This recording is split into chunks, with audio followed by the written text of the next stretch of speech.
नमस्कार दोस्तों, आज के वीडियो में हम डिस्कस करेंगे कपड़े का मार्केटेड बाय कंपनी कैसे लॉन्च करें, कंपनी को लॉन्च करने में कितना खर्चा आएगा, कौन कौन से कागजात की ज़रूरत पड़ेगी, कौन सा लाइसेंस लेना पड़ेगा और कौन सा कपड़ा हम लॉन्च करें, उसकी क्वालिटी कैसे रखें, उसे ब्रांड कैसे बनाएं, इस सारी इन्फॉर्मेशन आपसे शेयर करेंगे। और ये जानकारी जो हम शेयर करेंगे दोस्तों, ये अपनी खुद की जानकारी शेयर करेंगे। दोस्तों, यह बिजनेस मैं पिछले 15 साल से कर रहा हूँ और इस बिजनेस में पूर्ण रूप से सफल हूँ। तो दोस्तों, ये सफलता की कहानी, इस सफलता की जानकारी आपसे शेयर करेंगे। अगर आप कपड़े के क्षेत्र में अपना करियर बनाना चाहते हैं तो दोस्तों ये वीडियो आपके लिए बहुत ही महत्वपूर्ण साबित होगा। बस दोस्तों, इस वीडियो को स्किप किए बिना अंत तक सुनिएगा। दोस्तों, जब आप पूरी जानकारी सुनते हैं और जानकारी सुनने के बाद 10 मिनट तक बैठ करके उसके एक एक पॉइंट पे डिस्कस करिए, एक एक पॉइंट पे सोचिए कि हमने जो जानकारी आपसे शेयर की है क्या वास्तव में ये जानकारी सत्य है, क्या ब्रांड बनाने के लिए ये चीज़ें ज़रूरत है। तो दोस्तों, उससे संबंधित आपके मन में तरह तरह के विचार आएंगे और आपका मन उस पर खुद अच्छी जानकारी खोज लेगा। तब आपको समझ में आएगा कि हमारी जानकारी वास्तव में रियल है या फेक है। तो चलिए दोस्तों, जानते हैं सबसे पहले मार्केटेड बाय कपड़े का बिजनेस कैसे करें, कंपनी कैसे लॉन्च करें। अगर आप दोस्तों एमडी बनना चाहते हैं, कंपनी लॉन्च करना चाहते हैं, तो इसके लिए आपको एक कंपनी नाम चॉइस करना है। कोई भी नाम आप अपने इच्छानुसार, अपने फेवरेट का एक नाम चॉइस कर सकते हैं। अब इस नाम को आप अगर कंपनी के रूप में स्थापित करना चाहते हैं तो कंपनियां 3 कैटेगरी में होती है, प्राइवेट लिमिटेड, ओपीसी, एलएलपी। तीनों में से किसी एक कैटेगरी में आप कंपनी का रजिस्ट्रेशन करवा सकते हैं। कंपनी का रजिस्ट्रेशन करवाने के लिए आपको दोस्तों कुछ संस्थाएं हैं, जैसे कुछ सीए हैं या कुछ ऐसी एजेंसियां हैं, उनके माध्यम से आप कंपनी का रजिस्ट्रेशन करवा सकते हैं। कंपनी का रजिस्ट्रेशन करवाने के लिए आपको Aadhaar card, PAN card, address proof और फोटो चाहिए और आपको बताना होगा कौन सा बिजनेस कर रहे हैं। जैसे आप कपड़े का बिजनेस करना चाह रहे हैं तो कपड़े का बिजनेस दिखाना पड़ेगा कि कपड़े का बिजनेस आप कैसे करेंगे, किस नेचर में करेंगे, यानी मैन्युफैक्चर बाय करेंगे, मार्केटेड बाय करेंगे, वो चीज़ें आपको बताना होगा। अब जब ये चीज़ें आप बताएंगे उसी हिसाब से सीए आपके नाम से आपकी कंपनी को बना देंगे, कंपनी बनवा देंगे। दोस्तों, कंपनियां 3 कैटेगरी में होती है, तीनों में से किसी भी कैटेगरी में आप करवा सकते हैं। अब जैसे जब कंपनी का रजिस्ट्रेशन हो गया तो एक बात का ध्यान देना दोस्तों, नहीं तो कभी कभी कुछ लोग मिस्टेक कर जाते हैं। मिस्टेक क्या कर जाते हैं, कंपनी का रजिस्ट्रेशन करवा लिए फिर उसके बाद छोड़ देते हैं। और ये कंपनियाँ 10 साल के लिए रजिस्टर्ड होती हैं। 10 साल के बाद आपको फिर कंपनी को रिन्यूअल करवाना पड़ता है और यही में लोग मिस्टेक कर जाते हैं। जैसे 10 साल बाद आपको रिन्यूअल करवाना पड़ेगा और दोस्तों हर साल कंपनी का आपको दोस्तों भरना पड़ता है। कंपनी का वो फाइल भरना पड़ता है, रिटर्न भरना पड़ता है हर साल, चाहे वो रिटर्न आपका खाली का ही हो, आप व्यवसाय कर रहे हैं या नहीं कर रहे हैं, नहीं तो कंपनी बंद हो जाएगी। इस बात का ध्यान दीजिएगा दोस्तों। ये हो गया कंपनी रजिस्ट्रेशन। अब आपकी कंपनी रेडी हो गई। अब कंपनी रेडी होने के बाद आपको क्या और चाहिए, आपको एक जीएसटी नंबर लेना होगा, क्योंकि अगर आप बड़े लेवल पे बिजनेस कर रहे हैं तो जीएसटी नंबर कंपलसरी है। जीएसटी नंबर दोस्तों फ्री ऑफ कॉस्ट है, इसके लिए कोई आपको चार्ज देने की ज़रूरत नहीं है। इसे आप जनसंख्या केंद्र के माध्यम से खुद ले सकते हैं, नहीं तो दोस्तों आप सेल टैक्स ऑफिस में जाइए, जो सबसे बेटर है। सेल टैक्स ऑफिस में आप जाएंगे तो वहाँ पे दोस्तों सेल टैक्स एडवोकेट बैठे रहते हैं, वो जो सेल परचेज का पूरा लेखा जोखा रखते हैं, वो आपकी फाइल मेंटेन करते हैं कि कितना आपका टैक्स बना, कैसे रिटर्न करना, सारी जानकारी वो आपका देखभाल करेंगे आपकी कंपनी का। तो दोस्तों किसी भी एक एडवोकेट से मिलिए या कोई आपके संपर्क में है उनसे संपर्क करिए, उनके माध्यम से आपको जीएसटी नंबर लेना है। अब जीएसटी नंबर आपका रेडी हो गया, बस क्या हो गया, कंपनी रजिस्ट्रेशन हो गया, जीएसटी नंबर हो गया। अब दोस्तों और कुछ नहीं चाहिए। जीएसटी नंबर लेने के लिए आपको क्या चाहिए, जीएसटी नंबर लेने के लिए आपको दोस्तों कौन सा बिजनेस आप कर रहे हैं वो बिजनेस बताना पड़ेगा।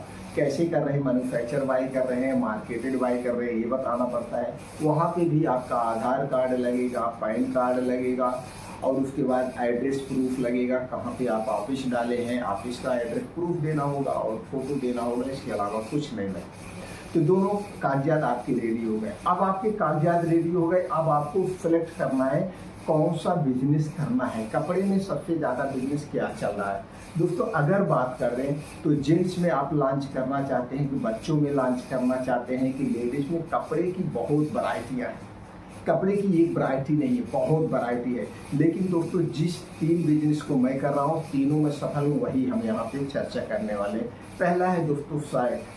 आपको अच्छा से शर्ट का डिजाइन और कलर सेलेक्ट करना है। शर्ट दोस्तों सब लोग पहनते हैं, चाहे गरीब हो चाहे अमीर हो, बस उसमें क्वालिटी के ऊपर डिपेंड करता है। क्वालिटी के ऊपर डिपेंड करता है, कपड़े की क्वालिटी कैसे, उसके ऊपर रेट के ऊपर डिपेंड करता है। तो यहाँ पे 3 रेट में आपको शर्ट लॉन्च करना पड़ेगा, मीडियम, हाई और दोस्तों VIP। 3 रोड में, एक लो, मीडियम और हाई, 3 कास्ट में आपको शर्ट लॉन्च करना होगा। अगर हम मीडियम लो की बात करें तो दोस्तों 400 से 500 के लेवल में आपको शर्ट लॉन्च करना पड़ेगा। मीडियम की बात करें तो अंडर 1000 के नीचे। अगर हाई की बात करें तो दोस्तों 1000 प्लस के ऊपर शर्ट। 3 वैरायटी में आपको शर्ट लॉन्च करना है। और दोस्तों इस शर्ट कहाँ से लेंगे वो भी हम बताएंगे। तो दोस्तों चलिए शर्ट की ही बात कर ले। दोस्तों शर्ट बहुत सारी ऐसी मैन्युफैक्चरिंग कंपनियाँ, वो सिर्फ मैन्युफैक्चरिंग ही करती है, वो अपने लिए नहीं दूसरे के लिए प्रोडक्ट बनाती ही है। तो ऐसे में दोस्तों कलकत्ता है, बॉम्बई है, सूरत है, बेंगलुरु है, आपका ये लुधियाना पंजाब है, यहाँ पे बड़े बड़े कंपनियाँ, आपको यहाँ विजिट करना है। विजिट करने के बाद आप जाइए, जाने के बाद आपको शर्ट की साइज बताना पड़ेगा। तो शर्ट की साइज की हम बात करें तो दोस्तों उसमें नंबर वाइज भी होता है, और उसके बाद एक रोम वैसे भी होता है, अल्फ़ाबेट में भी होता है, जैसे मीडियम, XL, डबल XL ऐसे करके भी होता है। तो आपको साइज उसी हिसाब से। तो अगर हम बात करें दोस्तों जो हम सफल हैं, तो एक मीडियम में सबसे ज़्यादा बिकता है, मीडियम में, क्योंकि ना तो बहुत ज़्यादा मोटे लोग हैं ना तो बहुत पतले हैं। तो दोनों साइज में आपको मीडियम, XL, डबल XL में भी लॉन्च करना पड़ेगा। तो हो गया शर्ट। तो शर्ट की क्वालिटी आपको रखना है। अब दोस्तों आप अगर अपना मैन्युफैक्चरिंग करवाते हैं तो मशीनें लेंगे, कारीगर रखेंगे, रॉ मटेरियल रखेंगे, और ये सब झंझट नहीं है। आप जाइए, आप देखते हैं कोई शर्ट है तो यहाँ पे एक पीछे से छोटा सा लोगो लगा होता है, या यहाँ सामने लगा होता है, जैसे इसमें लगा हुआ, बस छोटा सा ऐसे लोगो लगा होता है, बस उसी नाम से हो गया, आपके नाम से। कि इसमें बड़ा इजी बिजनेस है, इसमें बहुत सोचने विचारने की ज़रूरत नहीं होती है, और रिस्क कुछ नहीं होता है, एक्सपायरी नहीं होती है। एक तो एक्सपायरी, बस आपको ओल्ड मॉडल नहीं सिलेक्ट करना, हमेशा आपको अच्छे मॉडल और अच्छी डिजाइन सिलेक्ट करना है। क्वालिटी से कभी कंप्रोमाइज मत कीजिए, सिलाई नहीं टूटनी चाहिए, और ये बटन अच्छी होनी चाहिए, ये बटन जो होती सिलाई भी अच्छी क्वालिटी, सारी चीज़ें आप अच्छे, उनके साथ कंप्रोमाइज नहीं करना है। एक तो शर्ट हो गया। दूसरा हो गया जीन्स। जीन्स दोस्तों सबका पसंद है, जीन्स लेडीज से जेंट्स से लेकर सब लोग पहनते हैं। अब जीन्स में बच्चों का भी आता है, बड़ों का भी आता है। तो दोस्तों इसे नंबर वाइज होता है। तो आपको एक जीन्स लेना है, एक शर्ट हो गया और जीन्स हो गया, और तीसरा है टी शर्ट। टी शर्ट में भी अच्छी क्वालिटी आती है और लो क्वालिटी आती है। तो एक टी शर्ट आप ले सकते हैं, टी शर्ट ले सकते हैं। अब ये 3 चीज़ों में आप बनाइए, अभी शुरुआत करिए, अभी ज़्यादा चीज़ें, फिर धीरे धीरे जब आपको मार्केट की पकड़ हो जाएगी तो धीरे धीरे इसी में एक एक करके आप ऐड करते हुए चले जाइएगा। और दोस्तों अगर आप यंग हैं तो आपको पता है किस टाइप का शर्ट आप पसंद करते हैं, किस कलर का आप पसंद करते हैं, जीन्स किस कलर का आप ज़्यादा पसंद करते हैं, और फिट वाला पसंद करते हैं तो बैगी वाला की क्या टाइप में आप पसंद करते हैं, ये हो गया। और एक सबसे ज़्यादा जो बिकता है दोस्तों वो है ट्राउजर। ट्राउजर टाइप के जो पैंट होते हैं वो भी बहुत ज़्यादा बिकते हैं। और ये सारी चीज़ें आपको दोस्तों थर्ड पार्टी बनवाने में सबसे सस्ता पड़ता है। अब यहाँ पे हम बात कर ले कि थर्ड पार्टी और आप खुद अगर मैन्युफैक्चरिंग यूनिट डालें, दोनों में कितना डिफरेंट है। अगर दोनों में रेट की हम डिफरेंट करें, सिर्फ दोस्तों 2 से 3% का डिफरेंट आएगा। लेकिन मैन्युफैक्चरिंग में रिस्क ज़्यादा रहता है, और मार्केटेड बाई में कोई रिस्क नहीं है। आप कंपनी के साथ जाइए, बैठिए, आपको 1000 पीस बनवाना है, 2000 पीस उतने का आप बात कर लीजिए, कॉन्ट्रैक्ट कर लीजिए, लोगों सहित बन के आप आ जाएगा। अब इसे डिब्बे में पैक करना है, यहीं पे ध्यान देना है। इसकी जो पैकेजिंग होनी चाहिए नंबर 1 होनी चाहिए। अट्रैक्टिव होनी चाहिए, चाहे डिब्बे का हुआ या जिसमें आप पैक कर रहे हैं। तो ये दोस्तों जो पैकिंग होती है आप इसको घर पे करिएगा, वहाँ कंपनी से मत करवाइएगा। वहाँ से सिर्फ आप बना माल मंगाइए। माल मंगाने के बाद रॉ मटेरियल जो पैकेजिंग का डिब्बा होता है इसे आप खुद तैयार कर लीजिए। पैकेजिंग डिब्बा वाले आपके डिस्ट्रिक्ट में जहाँ से आप हैं वहाँ सब मिल जाते हैं। नहीं तो दोस्तों आप राजधानी में चले जाएंगे, वहाँ पे बड़े बड़े होते हैं, वो सिर्फ डिब्बे ही बनाते हैं। चाहे आप मिठाई का डिब्बा बनवाइए, चाहे कपड़े का डिब्बा बनवाइए, चाहे जिस भी जूते का डिब्बा, चाहे जो डिब्बा बनवाइए, जैसे कहेंगे उसी टाइप का बन जाएगा। तो वहाँ फिर डिब्बा बनवाइए, पन्नी खरीदिए और उसी में पैक करके फर्स्ट क्लास रेडी कर लीजिए। अब बन गया आपका माल। अब इसे बेचना है, तो बेचने का दो माध्यम है दोस्तों। इसे आप अपना शोरूम खोल के बेच सकते हैं अगर आपके पास पैसा ज़्यादा है।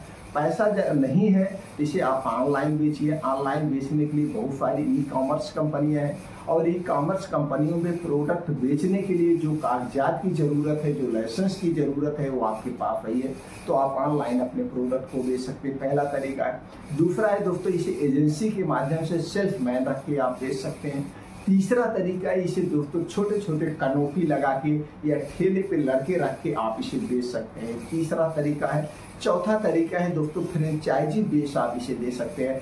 जाइए किसी बड़ी दुकानी को फिर डील कर लीजिए, भैया ये हमारा मैन्युफैक्चरिंग बिजनेस है, ये हम शर्ट बनाते हैं, आपको इस पूरे एरिया में आप ही को देंगे और दुकान को मोटिव हम करेंगे, आप माल रखिए, माल को बेचिए और सारी मार्केट की जो खर्चे होते हैं वो काट के हम फ्रेंचाइजी रेट पे देंगे।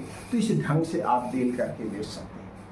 बेचने के बहुत तरीके हैं। अगर आप इसमें इंटरेस्टेड हैं तो मार्केटिंग कैसे की जाती है आप हमें बताइए दोस्तों। मार्केटिंग की एक अलग से हम वीडियो बना देंगे। ये हो गया। अब जो सबसे ज़्यादा आप उत्सुक होंगे जानने के लिए इसमें प्रॉफिट कितना आएगा। दोस्तों हम प्रॉफिट की बात करें तो जितनी आपकी लागत आएगी मैन्युफैक्चरिंग में, टोटल प्रोडक्ट में जितनी लागत आएगी, लागत का 3% आपको प्रॉफिट होगा। जैसे मान लीजिए कि एक शर्ट की लागत अगर 200 रुपये है तो 400 रुपये में थोक में जाएगा, कम से कम सारे खर्चे काटने के बाद। यानी कि 2 गुना आपको प्रॉफिट होगा सारे खर्चे काटने के बाद। और सबसे मजे की बात ये होती है कि कोई एक्सपायर नहीं होता है, सिर्फ मॉडल ओल्ड होते हैं बस। जब मॉडल ओल्ड हो जाए, आपके पास ज़्यादा स्टॉक बचा हुआ है तो दोस्तों इसे 10-5% पे इसे सेल लगा दीजिए। जैसे सेल लगता है तो सेल कहीं चौराहे पे लगा दीजिए, किसी छोटी मार्केट में कहीं पे भी लगा के निकाल के आप अपनी पूंजी खड़ी कर सकते हैं। इस तरह से दोस्तों हम अपने बिजनेस को करते हैं और हम अपने बिजनेस में पिछले 15 साल से सफल हैं। तो उम्मीद करते हैं कि दोस्तों हमारी जानकारी आपको भी अच्छी लगी होगी। अगर आप इसमें इंटरेस्टेड हैं तो दोस्तों आप अपना डिटेल बताइए, आप कब से करना चाहते हैं, कितना इन्वेस्ट करना चाहते हैं, या आपको इस बिजनेस के करने में जो हमने जानकारी शेयर किया इसमें से कौन सी बातें नहीं समझ में आई, उस पर हम अलग से वीडियो बना देंगे। आप कहेंगे दोस्तों हम लाइव आके हम आप ऐसे फेस टू फेस बातें करके लाइव करके इसके बारे में आपको डिटेल में दे देंगे। उम्मीद करिए अगर आप हमसे जुड़े रहेंगे तो दोस्तों आपको ऐसी अच्छी जानकारियाँ मिलती रहेंगी और आप अपने बिजनेस में हमेशा सफल होंगे। दोस्तों जितने हम दूसरे की बातें सुनते हैं, जितना हम दूसरे लोगों के साथ उठते बैठते हैं, जिस बिजनेस में हमको जाना हुआ उस बिजनेस वाले के साथ उठते बैठते हैं, उतने हमारा ज्ञान बढ़ता है, उतने हम अपने बिजनेस में आगे बढ़ते जाते हैं। तो दोस्तों अगर आप हमारी जानकारी से संतुष्ट हैं तो वीडियो को लाइक करके कमेंट सेक्शन में कुछ भी आप लिख के हमें उत्साहित कर सकते हैं। दोस्तों जुड़ने के लिए चैनल को सब्सक्राइब कर लीजिए, बेल आइकॉन का बटन ऑन कर दीजिए, जैसे हमारा आपका संपर्क बना रहे। जब भी जो कोई जानकारी चाहिए तुरंत आप बताइएगा, उस पर हम अलग से वीडियो बना देंगे। फिर मिलते हैं अगले वीडियो में।